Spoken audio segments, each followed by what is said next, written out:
नमस्कार, श्यामप्रिया किचनमध्ये आपले स्वागत आहे। मी आज तुमच्यासोबत शेअर करते आपण तांदळापासून बनवलेला हेल्दी आणि टेस्टी असा नाश्ता, जो लहान मुलांना पण खूप आवडेल, मोठ्यांना पण नक्कीच खूप आवडेल आणि झटपट तयार होतो हा नाश्ता। एकदम टेस्टी आणि हेल्दी नाश्ता। चला तर मग बनवूया आपण मस्त टेस्टी आणि हेल्दी असा नाश्ता, जो सगळ्यांनाच खूप आवडेल। तर नाश्ता बनवण्यासाठी मी घेते 1 ग्लास तांदूळ। कुठलेही तांदूळ घेऊ शकता तुम्ही, तुम्हाला जे पाहिजे ते। मी हे रेशनचे तांदूळ घेतलेले हे पहा। तर मी याला 2-3 वेळेस छान धुवून याला रात्रभर भिजत ठेवणार आहे। मी 2-3 पाण्याने छान तांदूळ धुवून घेतलेले, कारण रेशनच्या तांदळामध्ये खूप डस्ट असते, त्यामुळे याला नक्कीच 2-4 पाण्याने धुवावं लागतं। हे तांदूळ मी आता रात्रभर भिजत ठेवणार आहे। तुमच्याकडे टाइम नसेल तर तुम्ही 1-2 तास भिजवत ठेवलेत तरी चालतं। मी तांदूळ रात्रभर भिजवून घेतला आहे। तर हा पहा खूप छान होतो, पटकन असा स्मॅश होतो हा। तुम्हाला तांदळाचं पीठ घ्यायचं असेल तर तुम्ही तांदळाचं पण पीठ घेऊ शकता तांदळाच्या ऐवजी। तर मी हे तांदूळ आता वाटून घेते। याच्यावरचं पाणी काढून घेऊ। याच्यावरचं पाणी आपण झाडाला टाकून घेऊ, कारण याच्यावरचं पाणी झाडांसाठी खूप छान खत असतात, त्याच्यामुळे याच्यावरचं पाणी फेकून न देता झाडाला टाकून घेऊ। मी हे तांदूळ एका मोठ्या मिक्सर बाउल मध्ये वाटून घेते। याच्यामध्ये थोडंसं पाणी टाकून घेऊ, म्हणजे तांदूळ आपले छान वाटले जातील, स्मूथ असे। हे पहा आपले पीठ छान स्मूथ असं या टाइप मध्ये झालेले। रात्रभर भिजवून घेतलेला तांदूळ एकदम मस्त होतं। तुम्ही डायरेक्टली तांदळाचं पीठ पण घेऊ शकता। हे बघा या टाइप मध्ये मस्त झालेले। तर मी हे एका भांड्यात काढून घेते।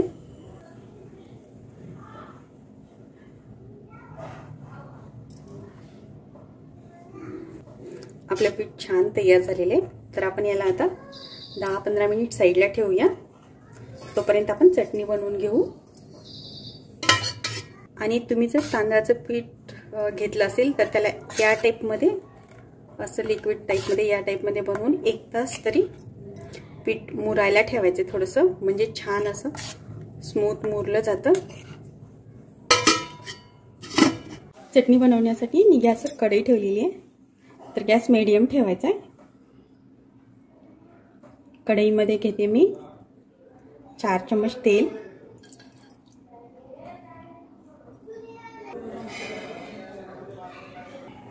तेलात मी टाकून घेते 1 चम्मच उडदाची डाळ। नंतर टाकून घेते 1 चम्मच चण्याची डाळ। याला आपण मस्त फ्राय करून घ्यायचे। पाववाटी शेंगदाणे टाकून घेते मी याच्यात। आपण मस्त याचा मॉइस्ट जाईपर्यंत त्याला मस्त फ्राय करून घेऊ। नंतर मी टाकून घेते याच्यात 1 चम्मच जिरे। आपण याला कमी गॅसवर 2 मिनिट मस्त फ्राय करून घेऊ। आपली डाळ शेंगदाणे मस्त खमंग असे भाजलेले आहेत, एकदम छान भाजले गेले। तर याच्यात मी टाकून घेते लसणाच्या 8-10 पाकळ्या। याला पण आपण मस्त फ्राय करून घेऊ। आणि 4 बेडगी मिरची मी टाकून घेते। तुमच्याकडे नसेल तर तुम्ही हिरवी मिरची टाकली तरी चालते। याला पण मस्त आपण फ्राय करून घ्यायचं 2 मिनिट। गॅस बारीकच ठेवायचा आहे। याच्यात मी टाकून घेते थोडासा कढीपत्ता।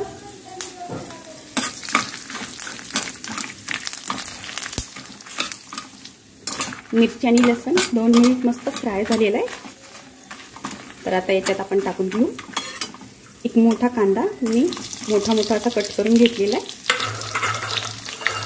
याला आपण मस्त फ्राय करून घेऊया।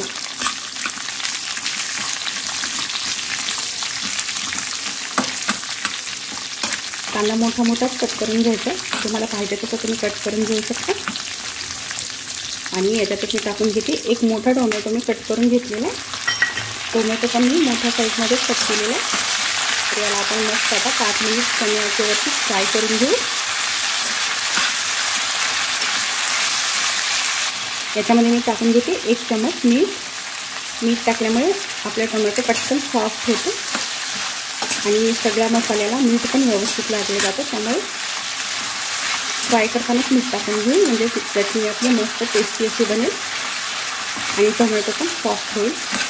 तर मीठ टाकल्यानं मग पटकन टोमॅटो सॉफ्ट होतो आणि आपण याला कमी गॅसवरती आता 5 मिनिट छान फ्राय करून घेणार आहे.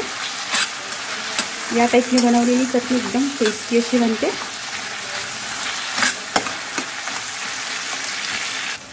मी 5 मिनिट याला मस्त परतून घेतलं आहे. तर आपलं टोमॅटो पण सॉफ्ट झालेलं आहे. हे पहा, आपल्याला याला जास्त पण सॉफ्ट नाही बनवायचं टोमॅटोला. याच टाईपमध्ये हे बघा असं सॉफ्ट झालेलं आहे.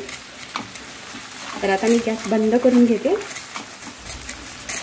आणि हा सगळा आपण तयार केलेला चटणीचा मसाला आहे तो आपण थंड करून घेऊ आणि नंतर चटणी वाटून घेऊ. गरम गरम चटणी नाही वाटायची. ज्या नवीन मुली बनवतात त्यांच्याकडून पटकन गरम वाटली जाते, तर कधी कधी मिक्सरमध्ये पूर्ण स्प्रेड होते. त्यामुळे हे सगळं मिश्रण आपण थंड करून घ्यायचं आणि नंतरच वाटून घ्यायचं. पण तयार केलेला चटणीचा मसाला थंड झालेला आहे, तर आपण याला वाटून घेऊ. मी सगळं साहित्य छोट्या मिक्सर बाउलमध्ये घेतलं आहे. तर याच्यामध्ये मी टाकून घेते थोडी चिंच, 3-4 चिंचेचे तुकडे आहेत. तर मी याच्यामध्ये टाकून घेते, म्हणजे आपली चटणी थोडी आंबट लागेल तर छान लागेल. आणि मी थोडी कोथिंबीर टाकून घेते आणि थोडंसं पाणी टाकून घेऊ, म्हणजे आपली चटणी मस्त स्मूथ अशी बनली जाईल. ही पहा आपली चटणी खूप छान झालेली आहे. तुम्हाला आणखीन थोडी लिक्विड टाईप पाहिजे असेल तर तुम्ही आणखीन याच्यामध्ये पाणी टाकून घेऊ शकता. आणि आपल्याला या चटणीला तडका पण देण्याची आवश्यकता नाही आहे, एवढी छान बनते ही चटणी. ही पहा खूप मस्त झालेली आहे.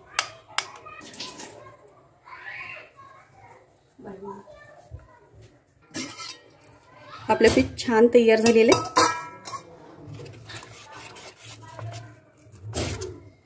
हे बघा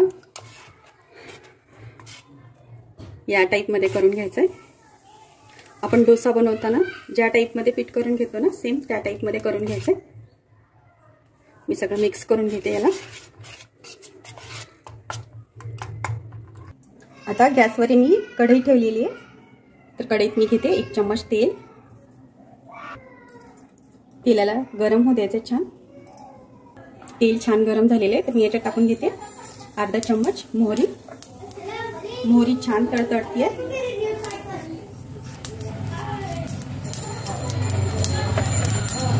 तर याच्यातच मी टाकून घेते अर्धा चम्मच जिरा.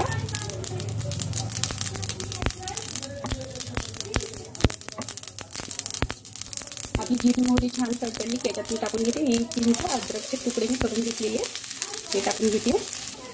2-3 मिरचीचे मी बारीक बारीक तुकडे करून घेतलेले आहे, ते पण मी टाकून घेते. आणि कढीपत्ता पण मी बारीक कट करून घेतलेला आहे. हे सगळं आपण मिक्स करून घेऊ. आणि नंतर मी टाकून घेते 1 चम्मच तीळ.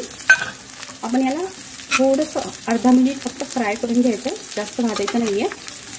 बस एवढंच. मी गॅस बंद करून घेते. तर हा तडका आपण थोडासा थंड होऊ देऊ. जास्त गरम गरम आपण पिठात टाकून घ्यायचं नाही. आपण जे बनवलेलं पीठ आहे त्याच्यामध्ये हा तडका आपण टाकून घेणार आहे. थोडासा थंड होऊ द्यायचा. आपला तडका थोडासा थंड झालेला आहे, तर आपण तयार केलेला तडका याच्यामध्ये थंड झाल्यावरती टाकून घ्यायचा. नॉर्मल झालेला आहे, जास्त गरम नाही टाकून घ्यायचा. राहिलेला तडका आपण याच्यामध्ये टाकून घेते असं. तर हे आपण सगळं मिक्स करून घेऊ. पीठ आपलं छान मिक्स करून घ्यायचंय.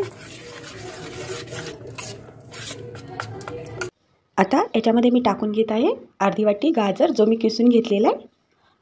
आणि नंतर मी टाकून घेते शिमला मिरची, मी बारीक कट करून घेतलेली आहे. मी 1 शिमला मिरची बारीक कट करून घेतलेली आहे. आता मी टाकून घेत आहे याच्यामध्ये किसलेला बटाटा. मी 1 छोटा बटाटा किसून घेतलेला आहे. नंतर 1 टोमॅटो मी बारीक कट करून घेतलेला आहे. आणि 1 कांदा, जो मी बारीक असा कट करून घेतलेला आहे. तुम्ही तुमच्या आवडीनुसार भाज्या टाकून घेऊ शकता. आणि मी टाकून घेते कोथिंबीर, जी मी बारीक कट करून घेतलेली आहे. आता हे सगळं मिश्रण आपण मिक्स करून घेऊया. या टाईपनं बनवलेला नाश्ता एकदमच टेस्टी बनतो आणि एकदम हेल्दी असा, जो आपण मुलांना नेहमी देऊ शकतो. एवढा छान बनतो आणि मुलांना पण हा नक्कीच खूप आवडतो नाश्ता. आणि आपण पाव किलो तांदूळपासून मस्त अगदी छान असा नाश्ता बनवू शकतो. 1 ग्लास तांदूळपासून आपण हा नाश्ता बनवलेला आहे. तर म्हणजे 1 ग्लास म्हणजे पाव किलो. तर याच्यात मी टाकून घेत आहे चवीपुरतं मीठ, मी अर्धा चम्मच मीठ टाकून घेतलं आहे आणि थोडासा खायचा सोडा टाकून घेते मी 2 चिमूट. आता हे सगळं आपण मिक्स करून घेऊया व्यवस्थित. एकदम छान मिक्स करून घ्यायचं आहे. हा नाश्ता एकदम झटपट तयार होतो आणि एकदम हेल्दी असा. हे सगळं व्यवस्थित मिक्स करून घेतलेलं आहे. आता मी गॅसवर एक कढई ठेवलेली आहे. तुम्ही नॉनस्टिक तवा किंवा नॉनस्टिक कढई ठेवू शकता. मी नॉनस्टिक कढई घेतलेली आहे. याच्यामध्ये थोडंसं तेल टाकून घ्यायचं आहे. आता हे तेल आपण स्प्रेड करून घेऊयात.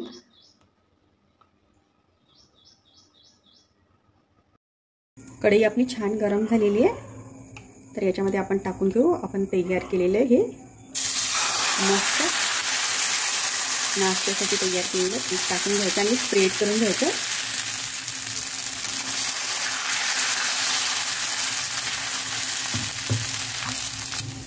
याच्यावरती आपण झाकण ठेवून घेऊ. 2 मिनिटात मस्त वाफला जातो हा आपला पराठा. तांदळाचा पराठा एकदम मस्त झालेला आहे. तर आपण याला आता पलटून घेऊया.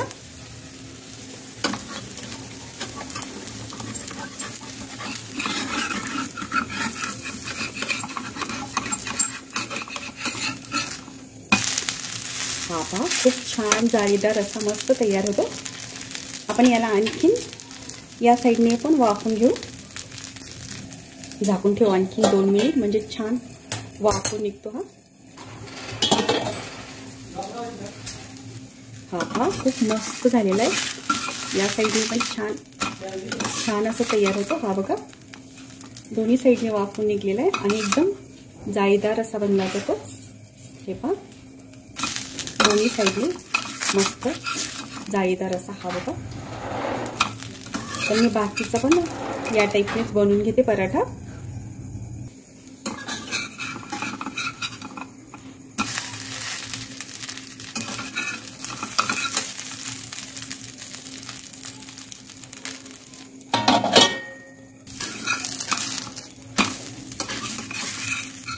हे बघा खूप छान होतो जाळीदार असा मस्त. या साईडने पण एकदमच जाळीदार झालेला आहे. हा पहा छान वाफून निघलेला आहे. तर मी आता काढून घेते. हा पहा आपला नाश्ता तयार आहे. एकदम छान असा जाळीदार आणि एकदम टेस्टी असा मस्त बनला जातो हा नाश्ता. तुम्हाला पाहिजे तसं तुम्ही याला कुरकुरीत पण बनवू शकता आणि सॉफ्ट पण एकदम सॉफ्ट बनला जातो मस्त. हा बघा खूप छान तयार होतो. तर नक्की तुम्ही पण असा नाश्ता ट्राय करा. तुम्ही मुलांना टिफिनसाठी पण हा नाश्ता बनवून देऊ शकता. आणि तुम्ही चटणी बनवताना तुमच्या आवडीनुसार कमी जास्त मिरची टाकून घ्यायची आहे. ही चटणी पण एकदम टेस्टी अशी बनते. तर तुम्ही नक्कीच ट्राय करा या टाईपने नाश्ता. तुम्हाला नक्कीच खूप आवडेल. आणि तुम्हाला आजची रेसिपी कशी वाटली तेही सांगा. आवडली तर नक्कीच लाईक शेअर आणि सबस्क्राईब करा. भेटूया पुढच्या रेसिपीसोबत.